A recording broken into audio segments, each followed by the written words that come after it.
এখন চিলেটস জিনিসটা কি? চিলেটস জিনিসটা হচ্ছে, চিলেটস মিন্স ক্ল, মানে ক্ল হচ্ছে হচ্ছে থাবার মতো, মানে একটা জিনিসকে আঁকড়ে ধরা, কোনো কিছুকে আঁকড়ে ধরা হচ্ছে ক্ল বা থাবা। তো chelates surrounded an ion and make a cage around it. অর্থাৎ চিলেট গুলো একটা আয়নের চারিদিকে থাকে এবং তাকে ঘিরে রাখে।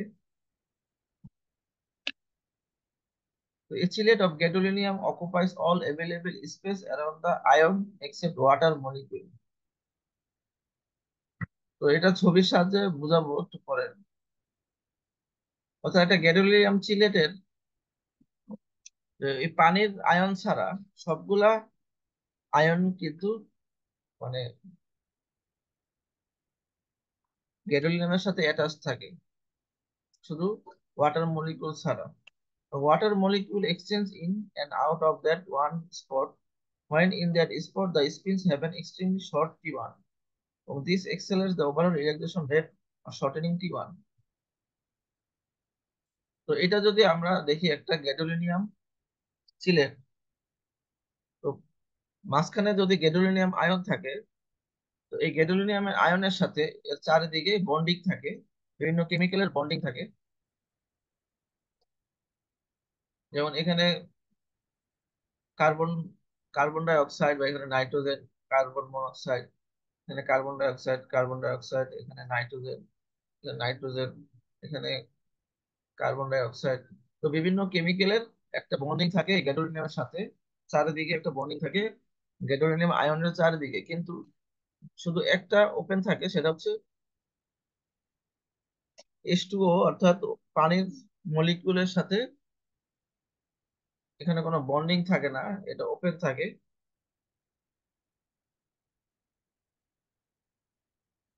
যাতে এই চ্যানেলের সাথে পানি বিক্রিয়া করতে পারে, বিক্রিয়া করে একটা রিল্যাক্সেশন টাইম কমা দিতে পারে। তো বিভিন্ন ধরনের কন্ট্রাস্ট এজেন্ট ব্যবহার করা হয়েছে এই পর্যন্ত। তো এখানে একটা গ্যাডোলিনিয়ামের চিলেটের ছবি দেওয়া আছে, যে গ্যাডোলিনিয়ামের চিলেটের চতুর্দিকে বিভিন্ন কেমিক্যালের বন্ডিং দেওয়া থাকে। যেমন গ্যাডো টেরেট ছিল ডোটারেম।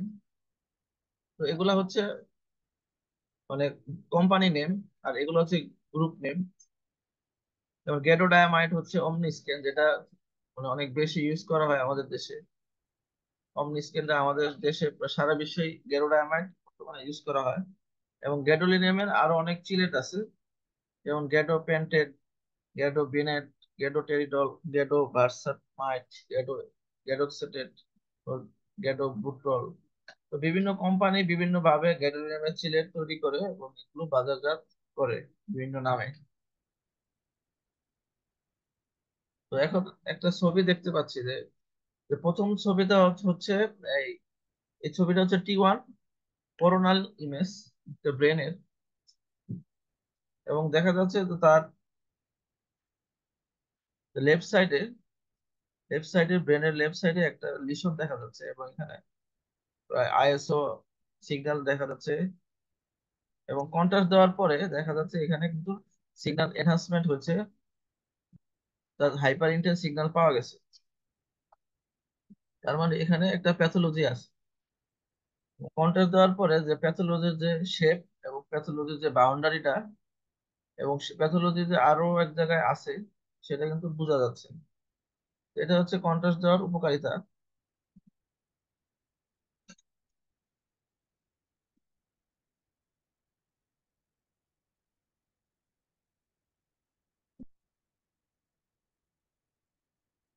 তো অনেক সময় এনজিওগ্রাম করার সময়, যেমন এওটা বা আমাদের থোরাসিক বা অ্যাবডোমিনাল আর্টারি গুলা দেখার জন্য অনেক সময় ডোজ বাড়ায় দেওয়া লাগে।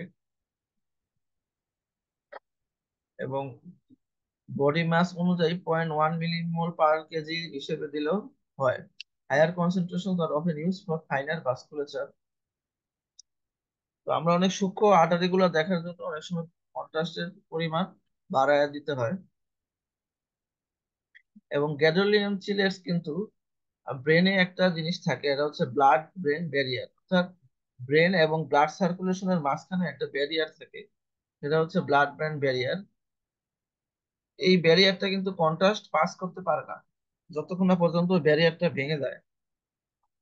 তো নর্মাল অবস্থায় কন্ট্রাস্ট গুলা কিন্তু আমাদের ব্লাডের আর্টারি বা ভেনের ভিতরে সার্কুলেশন করে। কিন্তু যখন কোনো প্যাথোলজি পায় বা কোনো টিউমার থাকে বা কোনো হেমোরেজ থাকে, তখন কিন্তু কন্ট্রাস্টটা লিক হয়, এবং এই কন্ট্রাস্টটা কিন্তু আস্তে আস্তে কিডনি সার্কুলেশনের মাধ্যমে বের হয়ে যায়। এবং এটা সিটি স্ক্যান বা এক্স রে কন্ট্রাস্টের মতো তাড়াতাড়ি বের হয় না। এই গ্যাডোলিয়াম কন্ট্রাস্টে বের হয়, একটু ধীরে ধীরে বের হয় এবং সময় নিয়ে আস্তে আস্তে বের হয়। এবং আয়রন অক্সাইড হচ্ছে একটা সুপার প্যারাম্যাগনেটিক কন্ট্রাস্ট, একটা নেগেটিভ কন্ট্রাস্ট হিসেবে ইউজ করা হয়। এবং এটা কি করে, T2 এবং T2 স্টার সিগন্যাল গুলা কমিয়ে দেয়, রিডিউস করে। তো অনেক সময় এগুলো লিভারের কোন প্যাথোলজি বা লিভার টিউমারের কারণে এসপিআইও, ইউএসপিআইও অর্থাৎ সুপার প্যারাম্যাগনেটিক আয়রন অক্সাইড বা আলট্রা সুপার বা ultra small paramagnetic iron oxide এগুলো ইউজ করা হয়। তো এগুলো সাধারণত আমাদের দেশে প্রচুর ইউজ করা হয় না, এগুলো বাইরের কান্ট্রিতে বেশি ইউজ করা হয়।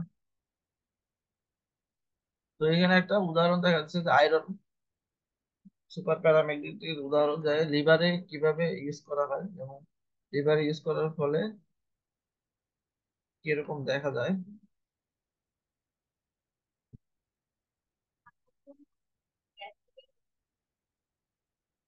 এটা লিভারকে ডার্ক করে দেয়, টিটুয়েটেড ইমেজে লিভারটাকে ডার্ক করে দেয়,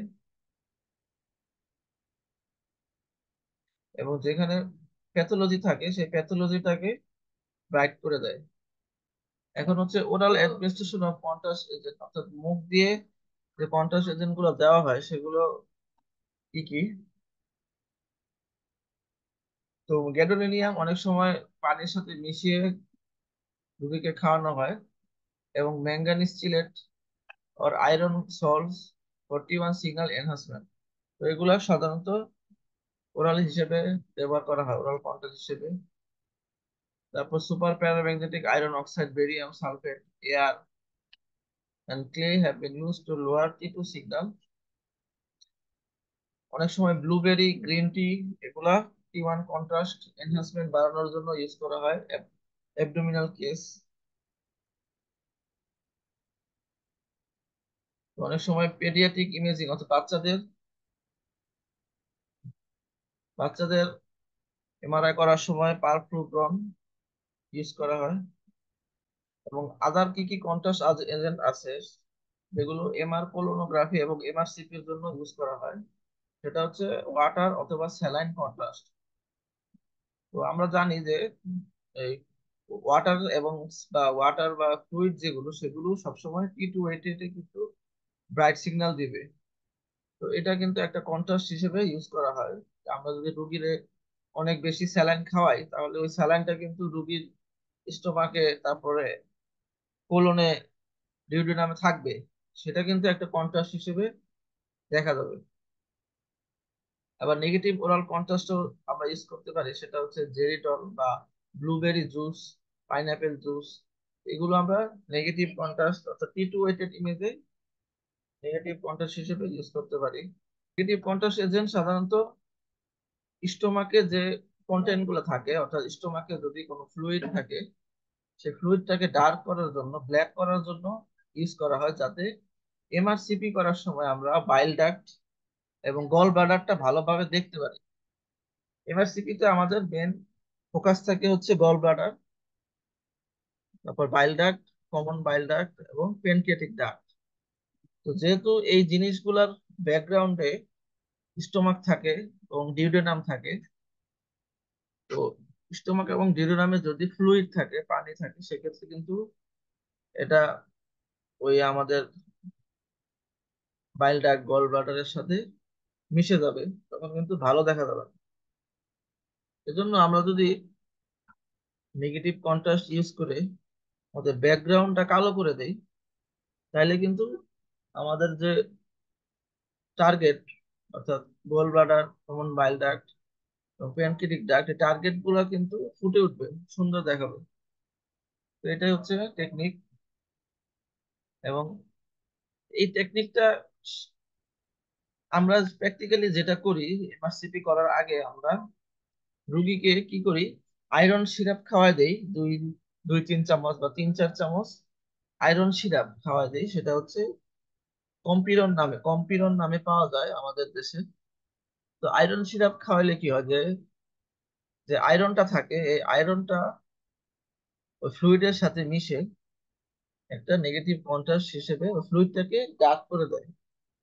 যেমন এখানে একটা এমআরসিপির উদাহরণ দেখেন, যে এই প্রথম ছবিটাকে, যে আমরা, এটা gall bladder, common bile duct এবং প্যানক্রিয়াটিক ডাক্ট সুন্দরভাবে দেখা যাচ্ছে, কিন্তু সমস্যা হচ্ছে যে এটার সাথে সাথে আমরা ডিউটেনাম এবং বিভিন্ন কোলন, স্টোমাকও দেখতে পাচ্ছি, এবং এখানে কোলনে ফ্লুইড দেখতে পাচ্ছি ইন্টেস্টাইনে। তো এই জিনিসগুলো তো আমরা চাই না। তো এই জিনিসগুলো চাই না, আমরা চাই হচ্ছে এগুলো, গল ব্লাডার, কমন বাইল প্যানক্রিয়াটিক ডাক্ট। তো এই জিনিসগুলা আমরা ডার্ক করে দিতে চাইলে আমরা কি করি, এমআরআই করার আগে আমরা রোগীর আয়রন সিরাপ খাওয়াই দিই, যার কারণ তখন এই সিরাপটা স্টোমাকে আসে, এবং স্টোমাকের ফ্লুইডের সাথে মিশে, এবং ডিউওডেনামের ফ্লুইডের সাথে মিশে, তখন এই ফ্লুইড গুলো কিন্তু ডার্ক হয়ে যায়, ডার্ক সিগন্যাল। এই পাশের ছবিগুলো দেখলে আমরা দেখতে পারবো যে কি সুন্দর দেখা যাচ্ছে, ব্যাকগ্রাউন্ড কিন্তু অনেক সুন্দর কালো হয়ে গেছে, শুধু আমরা গল ব্লাডার, কমন বাইলের প্যানক্রিয়াটিক ডাক্ট দেখতে পাচ্ছি। এবং সেফটি ইস্যু খেয়ালটা করতে হবে কন্ট্রাস্ট ব্যবহার করার সময়, যে রোগীর কিডনিতে কোনো সমস্যা আছে কিনা, অর্থাৎ রোগীর যদি রেনাল ফেলিওর থাকে সেক্ষেত্রে কিন্তু গ্যাডোলিনিয়াম ইউজ করা যাবে না।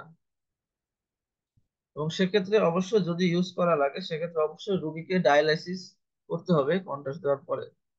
এবং রোগীর যদি অ্যালার্জি থাকে অথবা অ্যাজমা থাকে সেক্ষেত্রে কন্ট্রাস্ট দেওয়ার পরে অবশ্যই রোগীকে মনিটরিং এ রাখতে হবে। এবং গ্যাডোলিনিয়াম প্রেগন্যান্সির সময় দেখা গেছে, মানে বিভিন্ন রিসার্চে দেখা গেছে যে গ্যাডোলিনিয়াম প্লাজেন্টাকে ক্রস করে, অর্থাৎ ব্লাড ভেসেল থেকে প্লাজেন্টাকে ক্রস করে শিশুর শরীরে যেতে পারে, যার কারণে প্রেগন্যান্সি অবস্থায় কন্ট্রাস্ট মিডিয়া ব্যবহার করা যাবে না। এবং ল্যাকটেশন, অর্থাৎ দুধ দেওয়া, অর্থাৎ মানে মার যা দুধ খাওয়াবে বাচ্চাকে সেটা কিন্তু খাওয়ানো যাবে না। কন্ট্রাস্ট দেওয়ার 36 থেকে 48 ঘন্টার মধ্যে কোনো ব্রেস্ট ফিডিং করানো যাবে না। এবং কন্ট্রাস্টের সাইড এফেক্ট গুলো কি কি হতে পারে, হেডেক হেডেক হতে পারে, তারপর ঠান্ডার অনুভূতি হতে পারে যেখানে ইনজেকশন দেওয়া হয়, তারপরে নজিয়া অর্থাৎ বমি বমি ভাব লাগতে পারে এবং মাথা ঘোরাতে পারে। এগুলো হচ্ছে কমন কিছু রিয়েকশন। আর রেয়ার কিছু রিয়েকশন হচ্ছে যেগুলো হচ্ছে, অর্থাৎ হাতে চুলকানি হতে পারে, স্কিনে চুলকানি হতে পারে। এবং আরেকটা হচ্ছে নেফ্রোজেনিক সিস্টেমিক ফাইব্রোসিস। তো এটা একটা জটিল রোগ, অর্থাৎ চামড়ার কিছু কিছু জায়গায় মানে শক্ত শক্ত হয়ে যাবে, ফাইব্রোসিস হয়ে যাবে, চামড়ার সফটনেসটা থাকবে না, মানে নখের মতো শক্ত শক্ত হয়ে যাবে। এই রোগটা হচ্ছে একটা লং টার্ম ইফেক্ট আমাদের এই গ্যাডোলিনিয়াম কন্ট্রাস্টের। তো আরেকটা লং টার্ম ইফেক্ট হচ্ছে নেফ্রোজেনিক সিস্টেমিক ফাইব্রোসিস। তো সেটাই তো, এটা হচ্ছে নেফ্রোজেনিক সিস্টেমিক ফাইব্রোসিস। তো এটা সাধারণত হয় যে ফ্রি গ্যাডোলিনিয়াম যদি শরীরে থেকে যায় সেখান থেকে এই রোগটা হতে পারে। এবং এটা প্রিভেন্ট করতে হলে অবশ্যই রোগীকে স্ক্রিনিং করতে হবে যে রোগীর রেনাল ডিজিজ অথবা কিডনিতে কোনো সমস্যা আছে কিনা, এবং ক্রিয়েটিনিন আমাদের এটা ক্যালকুলেট করে নিতে হবে আগেই। আর কন্ট্রাইন্ডিকেশন হচ্ছে কখন কখন কন্ট্রাস্ট দেওয়া যাবে না, রোগীর যদি ক্রনিক কিডনি ডিজিজ থাকে এবং রেনাল ফেলিওর থাকে সেক্ষেত্রে কন্ট্রাস্ট দেওয়া যাবে না। যদি অ্যালার্জিক হিস্ট্রি থাকে এবং প্রেগনেন্ট থাকে সেক্ষেত্রে কন্ট্রাস্ট দেওয়া যাবে না। তো এখানে একটা নন কন্ট্রাস্ট এমআরআই ব্রেন, এবং এখানে কন্ট্রাস্ট দেওয়ার পরে এখানে টিউমারটা হাইলাইট হয়েছে, যে এখানে একটা টিউমার আছে বোঝা যাচ্ছে। এখানে আরেকটা নন কন্ট্রাস্ট এমআরআই ব্রেন, এবং এখানে মনে হচ্ছে কোনো একটা প্যাথোলজি আছে। তো এরকম সন্দেহ থাকলে কন্ট্রাস্ট ইউজ করতে হবে, এবং কন্ট্রাস্ট দেওয়ার পর দেখা যাবে যে প্যাথোলজিটা হাইলাইট হয়েছে। এটা হচ্ছে মেন টিউমার, আর আশেপাশে যে কালো অংশগুলো এগুলো হচ্ছে এডেমা, অর্থাৎ এখানে ফ্লুইড কালেকশন হয়েছে ব্রেনের বিভিন্ন টিস্যুতে। তো এখানে এমআরআই ব্রেনে এখানে একটা প্যাথোলজি আছে, তারপর কন্ট্রাস্ট দেওয়ার পরে এখানে একটা রিং এনহান্সমেন্ট প্যাথোলজি পাওয়া গেছে। তো এক এক ধরনের টিউমার এক এক রকম দেখা যায়, এবং এগুলোর উপর কোনটা কিরকম দেখা যায় এটার উপর নির্ভর করে রেডিওলজিস্টরা আর কি ডায়াগনোসিসটা করে। এখানে দেখা যাচ্ছে একটা অ্যাবডোমেনের এমআরআই, অর্থাৎ লিভারের দেখা যাচ্ছে যে নন কন্ট্রাস্ট এমআরআই তে তেমন কিছু বোঝা যাচ্ছে না, কিন্তু কন্ট্রাস্ট দেওয়ার পরে দেখা যাচ্ছে লিভারে মাল্টিপল মাল্টিপল টিউমার আছে। এবং এখানে অ্যাওর্টাতে খুব সুন্দর এনহান্সমেন্ট কন্ট্রাস্ট দেখা যাচ্ছে, এবং স্টোমাকেও কন্ট্রাস্ট দেখা যাচ্ছে। এখানে ব্রেনের আরেকটা ছবি, যে এটা এখানে টিউমার আছে, প্যাথোলজি আছে, কন্ট্রাস্ট দেওয়ার পরে এনহান্সমেন্ট হয়েছে। তারপরে এখানে একটা প্যাথোলজি আছে, যে এখানে একটা প্যাথোলজি আছে, কন্ট্রাস্ট দেওয়ার পরে এখানে দেখা যাচ্ছে, কিন্তু নর্মাল টিউমারে ভালোভাবে দেখা যাচ্ছে না। তারপরে এখানে দেখা গেছে জয়েন্ট কেসে, বিভিন্ন জয়েন্ট কেস বা স্কেলেটাল কেসে কিন্তু টিউমার থাকতে পারে। সেটা বোন টিউমার হতে পারে বা সফট টিস্যু টিউমার হতে পারে, সেটা অবশ্যই কন্ট্রাস্ট ব্যবহার করতে হবে। এবং ব্রেনে বিভিন্ন ধরনের টিউমার হয়, বিভিন্ন ধরনের প্যাথোলজি থাকে, এবং এই প্যাথোলজি গুলো কন্ট্রাস্ট দেওয়ার পরে এক একটা এক এক রকম দেখা যায়। এবং লাম্বার স্পাইনে এরকম প্যাথোলজি থাকতে পারে, অ্যাবসেস থাকতে পারে। তো এরকম থাকলে অবশ্যই কন্ট্রাস্ট ইউজ করতে হবে। এটা হচ্ছে কন্ট্রাস্ট দেওয়ার পরে যে পেরিফেরাল এনহান্সমেন্ট হয়েছে। তো থ্যাংক ইউ, আজকে এই পর্যন্তই। শেষের দিকে একটু দ্রুত শেষ করলাম, তো আমার সময়